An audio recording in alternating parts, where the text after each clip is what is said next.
শরীফ ওসমান হাদির ঘটনা থেকে বিএনপির ক্ষমতায় আসার রাস্তা বন্ধ হয়ে যাচ্ছে। ঘটনা শুরু হয়ে গেছে। মির্জা ফখরুল বিএনপি ঘটনা টের পেয়েছেন। বিএনপি এখন হতাশ, বিএনপি কিংকর্তব্য বিমূঢ়। তারেক রহমান দেশে আসবেন, কোনো হাইপ নাই, জনগণের মধ্যে কোনো আলোচনা নাই। বাংলাদেশ শরীফ ওসমান হাদিময়। বিএনপি জাতির কাছে ভিলেন হয়ে গেছে। পদে পদে পদে পদে সেকেন্ডে সেকেন্ডে ভিলেন হয়ে যায়। একটা বিপদ কাটতে না কাটতে বিএনপির উপর আর এক বিপদ নেমে আসে। ওসমান হাদি গুলিবিদ্ধ হওয়ার সাথে সাথে ওসমান হাদিকে যারা হসপিটালে নিয়ে এসেছে এবং ওসমান হাদির সাথে ছিলেন তারা বিএনপিকে গালি দিয়েছেন সর্বপ্রথম। বিএনপি কতক্ষণ মাঠে টিকতে পারো দেখবো। বিএনপি ভিলেন হয়ে গেছে। এরপরে মির্জা আব্বাস দুয়োধনী খেলেন, ভিলেন হয়ে গেল। তা মির্জা আব্বাস বাঁচতে না বাঁচতে আবার ব্যারিস্টার কায়সার কামালদের ঘটনা সামনে আসলো। এরপরে আসলো ন্যারেটিভের বিষয়, যে সেই তারেক রহমানের ঘনিষ্ঠ বিরানি সাহেদরা শরীফ ওসমান হাদিকে কিভাবে গালাগালি করেছে, ছাত্র দলের লোকজন ওসমান হাদিকে কিভাবে গালাগালি করেছে, এই বিষয়গুলো সামনে এসেছে। তো এভাবে একে একে বিএনপির উপর বিপদ আর বিপদ। আকাম করলে তো বিপদ আসবেই, সৎ থাকলে বিপদ থেকে বাঁচা যায়। এবং তারপরে আবার কি দেখেন, ন্যাচারালিও বিএনপি বিপদে পড়ে। যেমন মির্জা ফখরুল ওসমান হাদিকে চেনেন না, ইনকিলাব মঞ্চ না, ইনকিলাব পার্টি না, ইনসাফ পার্টি জানেন না, এটা আর এক বিপদ। এতে অনেক ক্ষতি হয়েছে, লক্ষ লক্ষ ভোট কমেছে। এর মধ্যে আবার বিএনপি দুই গ্রুপে মারামারি করে।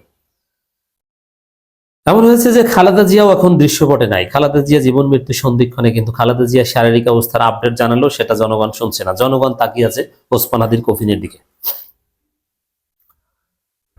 এর মধ্যে বিএনপি ওসমান হাদির শাহাদাতের খবরে একটু শোক জানালেও কিছুক্ষণ পরেই বিএনপি শোক শুরু হয়েছে। প্রথম হলো ডেইলি স্টারের ইট পাথর এবং কিছু আসবাবপত্র পোড়ানোর শোকে বিএনপি হতবিহ্বল। বিএনপি শোক সব ওগুলোকে কেন্দ্র করে। এরপরে বিএনপি রাজনৈতিকভাবে সোচ্চার হয়েছে, নড়ে চড়ে বসেছে, স্টেটমেন্ট দিচ্ছে, একের পর এক বলছে, ষড়যন্ত্র তত্ত্ব সামনে নিয়ে এসেছে। কিন্তু বিএনপির মুখে শরীফ ওসমান হাদি নেই, বিএনপির মুখে প্রথম আলোর ডেইলি স্টার। মির্জা ফখরুল বলছেন মব হামলা ভাঙচুর একটা নীল নকশার অংশ। শরীফ ওসমান হাদিকে হত্যা এটা নীল নকশার অংশ, এটা কিন্তু তেমন বলছে না। কিন্তু ওই যে ইন্দিরা গান্ধী কালচারাল সেন্টারে হামলা, উদিচি কালচারাল সেন্টারে হামলা, এগুলো বিএনপির কাছে কষ্টের। এই যে চিত্র এবং এগুলোকে নীল নকশার অংশ বলছেন, এটি হচ্ছে যে বিএনপি ক্ষমতা আসতে পারবে না, ওইটা বিএনপি বুঝতে পারছে, তার রিফ্লেকশন এটা। কারণ বিএনপি দেখছে যে ওসমান হাদির মৃত্যুর পর, শাহাদাতের পর জনগণ যেভাবে জেগে উঠেছে ভারতের বিরুদ্ধে, বাংলাদেশে তো ভারতের হেজিমনি থাকবে না, তো ভারত কিভাবে বিএনপি ক্ষমতা এনে দিবে। ভারত তো পিছু হতে বাধ্য হচ্ছে, ভারত তো ব্যাগ গুছিয়ে যাচ্ছে অলরেডি। তো সেখানে ভারত বিএনপিকে ক্ষমতা এনে দিবে, ইটস ইম্পসিবল।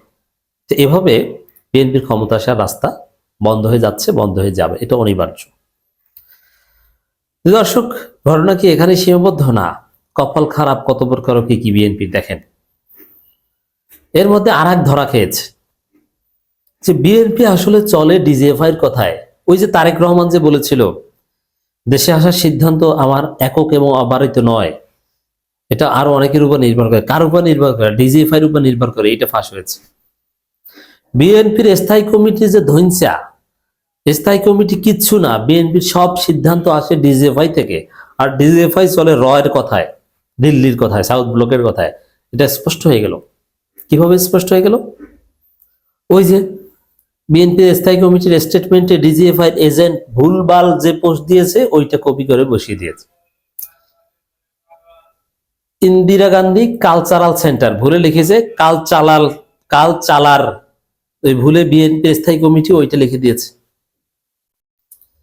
এবং আওয়ামী লীগ নেতাদেরকে সম্মান করে লিখেছে এই ডিজিএফআই প্রয়াত মহিউদ্দিন চৌধুরী সাবেক মন্ত্রী অমুক, বিএনপিও ওইভাবে লিখে দিয়েছে। এরকম আরো এরকম বানান ভুল, নিউ এজ পত্রিকা নিউজ এজ লিখেছে ভুলে, ওইটাই কপি করে দিয়েছে। এর মানে বিএনপির স্টেটমেন্ট, বিএনপির বক্তব্য এগুলো ডিজিএফআই থেকে আসে, এটা দিবালোকে না স্পষ্ট হয়ে গেল। এখন এই ঘা বিএনপি কিভাবে শুকাবে আর বিএনপি ক্ষমতায় আসবে? তাহলে ডিজিএফআই বিএনপির মাধ্যমে কি জন্য কি নাটক করাচ্ছে? গুম খুনে জড়িত ভারতপন্থী জেনারেলদের বাঁচানোর জন্য। তাহলে বিএনপি এখন গুম খুনে জড়িত জেনারেলদের বাঁচাতে চায় ডিজিএফআই কথায়। বিএনপি সেই ষড়যন্ত্রের পার্ট। এটা স্পষ্ট হওয়ার পর বিএনপি ক্ষমতা আসবে এটা তো সম্ভব না। এখন এটা স্পষ্ট হলো, কিন্তু শরীফ ওসমান হাদির ঘটনাকে কেন্দ্র করে সামনে এরকম দেশে যাই ঘটবে বিএনপি ভিলেন হয়ে যাবে। নির্বাচনে ভোটের কয়েকদিন আগে দেখবেন যে বিএনপির সিনিয়র অনেক নেতার অনেক গোপন তথ্য ফাঁস হয়েছে। এটা স্বাভাবিকভাবে ফাঁস হবে এবং ওই ফাঁস হয় তারা জয় বাংলা হয়ে যাবে, মানে ভোটে পরাজিত হওয়ার বিষয়টা ফাইনাল হয়ে যাবে। জনগণ সিসি করবে, ভোট দিবে না। তো দর্শক, বিএনপি মহাসচিব মির্জা ফখরুল ইসলাম আলমগীর বলেছেন, প্রথম আলো, ডেইলি স্টার, ছায়ানট সহ, ওরে বাবার কি দরদ! প্রথম আলো, ডেইলি স্টার, ছায়ানট মির্জা ফখরুলের খুব প্রিয়। আওয়ামী কালচারাল ফেসিজম মির্জা ফখরুলের কাছে খুব প্রিয়। বাম, সাবেক ছাত্র ইউনিয়ন, শরিয়া আইনে বিশ্বাস করেন না এমন ব্যক্তির কাছে তো ছায়ানট প্রিয় হবেই। উদিসি তো এমন ব্যক্তির কাছে প্রিয় হবেই, কিন্তু শরিয়া আইন বিশ্বাসীদের কাছে ছায়ানট, উদিসি, ইন্দিরা গান্ধী কালচারাল সেন্টার এগুলো প্রিয় হয় না। দেশের বিভিন্ন স্থানে মব তৈরি করে হামলা, ভাঙচুর, অগ্নিসংযোগের ঘটনায় তারা দেশকে অস্থিতিশীল করার নীল নকশার একটা অংশ বলে মনে করছেন। বিবিসি বাংলাকে দেয়া এক সাক্ষাৎকারে তিনি বলেন, এখন অস্থিতিশীল সৃষ্টি করা নীল নকশা ওটা তো ভাই আপনারা করছেন। আপনারা যার কথায় প্রেস রিলিজ দিচ্ছেন, আপনাদের প্রেস রিলিজ ডিজিএফআই লিখে দিয়েছে, তারা অস্থিতিশীলতা করার সৃষ্টি করার চেষ্টা করছে। বিএনপি ওসমান হাদিকে হত্যার ঘটনায় তীব্র নিন্দা জানায়, কিন্তু আপনি তো ছিলেন না ওসমান হাদিকে, কিসের নিন্দা জানিয়েছেন?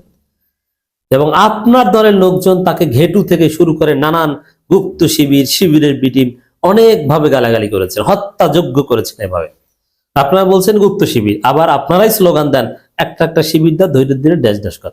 তার মানে কি আপনারা এর হত্যার বৈধতা দিয়েছেন?